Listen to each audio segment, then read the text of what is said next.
In this session, let us discuss about the inverse Z transform using partial fraction method.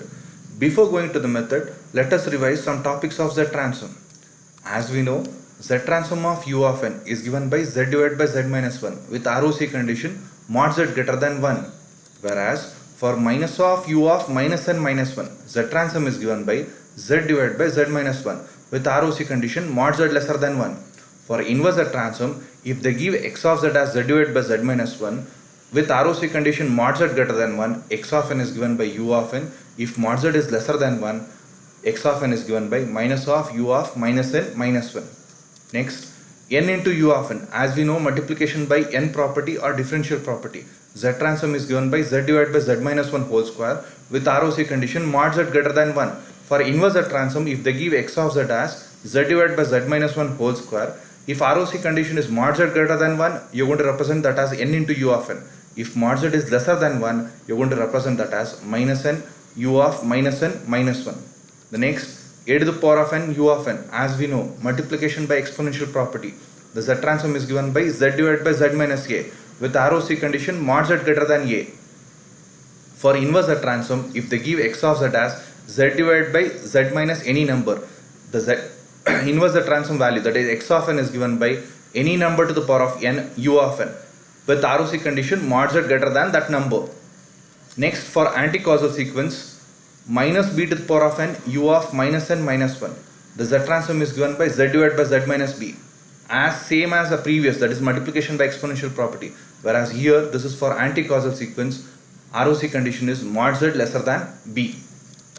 Next, n into a to the power of n U of n. This is most important property. Here, multiplication by exponential property as well as multiplication by n property. Both are jumbled, where the Z transform is given by az divided by Z minus a whole square with ROC condition mod Z greater than a.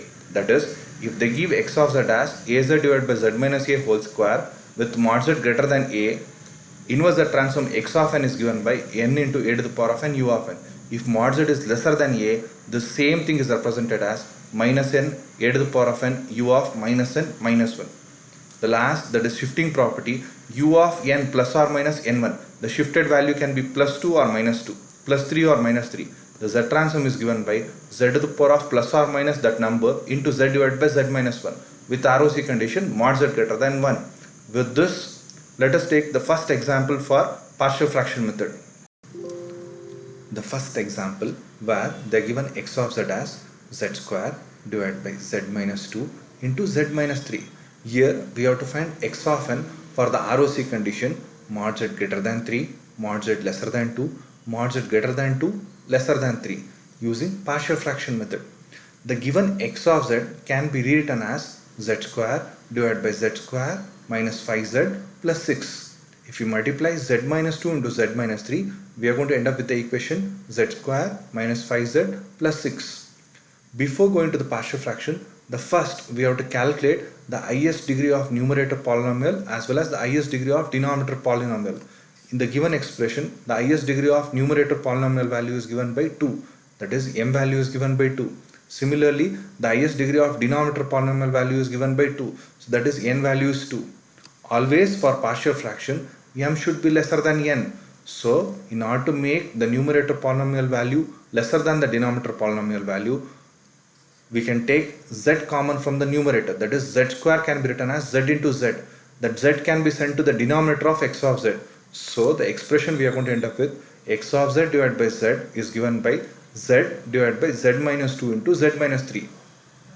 For partial fraction, as we know, there are two roots. Hence, we are going to represent as a divided by z minus 2 plus b divided by z minus 3. If we are having three roots, we are going to represent it as a divided by that value plus b divided by that value plus c divided by that value, depending on the number of roots. Now, in order to find a and b values, let me cross multiply these terms. That is, z divided by z minus 2 into z minus 3 is given by a into z minus 3 plus b into z minus 2. As we know, both the denominator remains the same, so we can cancel out. So the final expression we are going to end up with z is given by a into z minus 3 plus b into z minus 2. Here a and b are the two constant values. In order to find a and b values, first we have to make b0 or a0. In order to make a0, we are going to substitute z is equal to 3. In order to make b 0, we are going to substitute z is equal to 2. So first let me substitute. If z is equal to 2 we have substituted this value, a into 2 minus 3 plus b into 2 minus 2 is 0. So a value we are going to get as 2 minus 3 is minus 1. So 2 divided by minus 1. So a value we are going to get as minus 2. Similarly, if we substitute z is equal to 3, so 3 we substituted as z value is equal to a into 3 minus 3 is 0 plus b into 3 minus 2 is 1. Then 3 minus 2 is 1, 3 divided by 1 is 3. So b value we are going to get as 3. Once we get a and b values, substitute the original expression. That is, x of z divided by z is given by a value is minus 2 divided by z minus 2 plus 3 divided by z minus 3. Now let me multiply z to the numerator value. So x of z we are going to get as minus 2z divided by z minus 2 plus 3z divided by z minus 3. Now we have to get x of n for the given x of z equation depending on the ROC condition. First let us take mod z greater than 3. If some number is greater than 3, obviously is greater than 2. So both the equation becomes a causal sequence. So for mod z greater than 3, x of n is given by minus 2. It is written as it is, z divided by z minus 2. We know z divided by z minus a for causal is given by a to the power of n u of n. Accordingly, minus 2 to the power of n u of n. Similarly, 3, the constant is written as it is, z divided by z minus 3, that can be written as 3 to the power of n u of n. This is for causal sequence. For anti-causal sequence, mod z lesser than 2, if some number is lesser than 2, obviously lesser than 3. So both becomes anti-causal. For that, mod z lesser than 2, x of n is written as 2 because minus into minus becomes plus 2 to the power of n u of minus n minus 1. Similarly for this, minus 3 to the power of n u of minus n minus 1. Now mod z greater than 2 lesser than 3. Here this becomes causal, this becomes anti-causal. This we are going to represent in the form of u of n. This we are going to represent in the form of minus of u of minus n minus 1. So for mod z greater than 2 lesser than 3, x of n is given by minus 2 to the power of n u of n because this is causal, greater than 2. This is lesser than 3, this is anti-causal, minus 3 to the power of n u of minus n minus 1. Now for all the three ROC condition we got x of n. Now what is the difference between long division as well as partial fraction method? In long division method we are going to get only for particular values of n, whereas here whatever the given x of n equation we can substitute any value to n so that we can get x of 0, we can get x of 1, x of 2, x of 3, even for x of 100. So for the various values of n we can get the x value. So partial fraction method is better than long division method. The second example where they given x of z as 1 by 4 z inverse divided by 1 minus 1 by 4 z inverse into 1 minus half z inverse. Here we have to find x of n for the ROC condition mod z greater than half, mod z lesser than 1 by 4, mod z greater than 1 by 4, lesser than half. To find x of n, first let us rewrite the given x of z as z by 4 divided by z minus 1 by 4 into z minus half. How we got this expression? By multiplying this x of z, both numerator and denominator by z square. So z square by z square is 1. So whatever z square which is multiplied to numerator, z square by z inverse, we are going to get that as z. That is z by 4. Whatever z square which is multiplied to a denominator in which one z is multiplied to this expression which end up with z minus 1 by 4. Another z is multiplied with this expression. So we are going to get that as z minus half. Now for partial fraction, first we have to find the highest degree of numerator polynomial as well as highest degree of denominator polynomial. For the given problem, the m value is given by 1 because this is z. The n value is given by 2 because z into z is nothing but z square. We know that for partial fraction m should be lesser than n. In this case already m is lesser than n, but still we are going to take the z common from the numerator and we are going to keep in the denominator of x of z. This I am going to explain at the last stage. So what we are making, whatever the z which is there in the numerator, we are going to keep in the denominator so that the remaining value is 1 by 4 divided by z minus 1 by 4 into z minus half. Since there are two roots, we are going to represent with two constants, that is a divided by z minus 1 by 4 plus b divided by z minus half. Now let us cross multiply the terms. that is a into z minus half plus b into z minus 1 by 4, the entire thing divided by z minus 1 by 4, z minus half.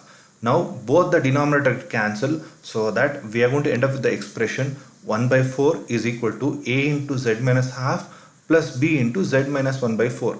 Now here, in order to find the a value, we are going to make b 0. In order to find the b value, we are going to make a as 0. So how we can get those two values? First, if z is equal to 1 by 4, so if you substitute z is equal to 1 by 4, b value becomes 0. So 1 by 4 is equal to a into 1 by 4 minus half plus b into 0. This entire thing becomes 0. So the a value we are going to end up with minus 1. Similarly, if we substitute z is equal to half, the a value becomes 0, by which we are going to get b value. So b value we are getting as 1. So we are getting a value as minus 1, b value as 1.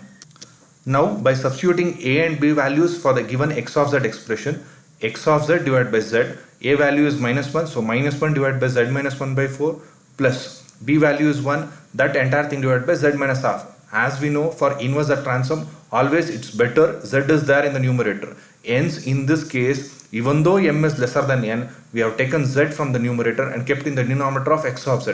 Now we can multiply the z to the numerator value, so that finally we are going to end up x of z as minus z divided by z minus 1 by 4 plus z divided by z minus half. Now let us find x of n for different ROC condition. The first condition, that is mod z greater than half. As we know, if some number is greater than half, obviously it's greater than 1 by 4. So both becomes causal sequence. So for mod z greater than half, x of n is written as we know, z divided by z minus a is represented as a to the power of n u of n. So minus is written as it is. So a value is 1 by 4. So 1 by 4 to the power of n u of n, since it's a causal sequence. Similarly, z divided by z minus half, that can be represented as half to the power of n u of n. Both are causal sequence. The second case, mod z lesser than 1 by 4. If some number is lesser than 1 by 4, obviously it's lesser than half. So both becomes anti-causal sequence. So for mod z lesser than 1 by 4, x of n is written as 1 by 4 to the power of n u of minus n minus 1 minus 1 by 2 to the power of n u of minus n minus 1. The last case, that is mod z greater than 1 by 4 lesser than half. That means here in this case it is greater than 1 by 4 lesser than half. Hence this becomes causal, this becomes anti-causal. So how we are going to represent this? Minus 1 by 4 to the power of n u of n, because this is causal. This is anti-causal, hence we are going to represent it as minus half to the power of n u of minus n minus 1. So for three different ROC condition, we have extracted x of n. Now we can substitute different values of n so that we can find x values. The third example, where they given x of z as 1 divided by 3z square minus 4z plus 1. We have to find x of n using partial fraction method. Here they have not defined ROC condition, hence we default take that for a causal sequence. The given x of z in which 3z square minus 4z plus 1, if we extract the roots from which, we are going to get as that as 1 by 3 as well as 1. So 3z square minus 4z plus 1 can be written as z minus 1 by 3 into z minus 1. Now first let us extract the highest degree of numerator polynomial as well as denominator polynomial. Since there is no z term in the numerator, m value is 0, n value is 2 because this is z square. So for default m is lesser than n. As we know, for partial fraction m should be lesser than n. So the equation can be written as 1 divided by z minus 1 by 3 into z minus 1. Since there are two roots, we are going to represent with two constant, a divided by z minus 1 by 3 plus b divided by z minus 1. Now let us cross multiply the terms, so that 1 divided by z minus 1 by 3 into z minus 1 is given by a into z minus 1, b into z minus 1 by 3 divided by z minus 1 by 3 into z minus 1. Now both the denominators are same, so we can cancel. So the final expression is 1 is equal to a into z minus 1 plus b into z minus 1 by 3. Now in order to find a and b values, let me substitute z. So that if we substitute z is equal to 1 by 3, b value becomes 0, that is 1 is equal to a into z minus 1 by 3, that is z value is 1 by 3. So a value we are going to get as 1 by 3 minus 1, that is nothing but minus 2 by 3. So a value 1 divided by minus 2 by 3, so a value we are going to get as minus 3 by 2. Similarly, if we substitute z is equal to 1, 1 into a value becomes 0, b into 1 minus 1 by 3. So then b value you're going to get as 3 by 2. So finally x of z is given by minus 3 by 2 divided by z minus 1 by 3 plus 3 by 2 divided by z minus 1, because a value is minus 3 by 2, b value is 3 by 2. Now we have to get x of n for this. Since there is no ROC condition, default we are going to take that for causal sequence. But there is no z term in the numerator. To insert address z, so what we can do, z into z inverse is 1. So we can insert z into z inverse in the numerator. Similarly here also z inverse into z, because the value default end up with 1. So it doesn't make difference to the equation. Now we can get x of n for this. Minus 3 by 2 is written as it is. Z inverse keep aside. Z divided by z minus 1 by 3 is written as 1 by 3 to the power of n u of n. Because of shifting, that is z inverse, we can represent that as 1 by 3 to the power of n minus 1 u of n minus 1. Here 3 by 2 is written as it is. As we know, z inverse keep aside, z divided by z minus 1, it is u of n. Because of z inverse, we are going to represent that as u of n minus 1. So for the given x of z, x of n is given by so and so. Now whatever the values of x we can get by substituting different values of n to it. The fourth example, where we have to find the inverse z transform of the function x of z, which is given by z plus 2 divided by z minus 1 whole square. Here we are not going to use either partial fraction method or long division method. Directly we can find x of n value. So the given x of z, that is z plus 2 divided by z minus 1 whole square, can be rewritten as z divided by z minus 1 whole square plus 2 divided by z minus 1 whole square. Here there is no z term in the numerator along with the 2. So we can introduce a z by multiplying z inverse into z, because that value end up with 1. That is z divided by z minus 1 whole square rewritten as it is. Here 2 z inverse into z, that is 1 divided by z minus 1 whole square. Here we can find x of n for this. As we know, z divided by z minus 1 whole square can be written as n into u of n. Here z divided by z minus 1 whole square is written as n into u of n. Because of z inverse, n is replaced by n minus 1. So for the given x of z, x of n is given by n into u of n plus 2 into n minus 1 into u of n minus 1. The fifth example, where determine the inverse z transform of the function x of z, which is given by z minus 4 whole square divided by z minus 4. Here whatever the numerator value is there, we can for which we can apply a minus b whole square formula. Accordingly, we are going to get that as z square plus 16 minus 8z divided by z minus 4. This is rewritten as z square divided by z minus 4, 16 divided by z minus 4 minus 8z divided by z minus 4. Here again there is no z term in the numerator. We can introduce by multiplying z inverse into z. So as well as z square can be written as z into z divided by z minus 4. 16 is written as it is. Z inverse into z divided by z minus 4 minus 8z divided by z minus 4. For which we can write x of n. As we know, z divided by z minus 4, that is multiplication by exponential property. 4 to the power of n u of n. Because of this z to the power of 1. So 4 to the power of n plus 1 u of n plus 1. 16 is written as it is. Z divided by z minus 4. Because of z inverse, 4 to the power of n minus 1 u of n minus 1 minus written as it is. 8 is a constant. Z divided by z minus 4. 4 to the power of n u of n. So for the given x of z, x of n is given by 4 to the power of n plus 1 u of n plus 1 plus 16 into 4 to the power of n minus 1 u of n minus 1 minus 8 into 4 to the power of n u of n. Now the conclusion part is, for the given x of z, we can get x of n either using partial fraction method, long division method, or we can get directly using regular formulas.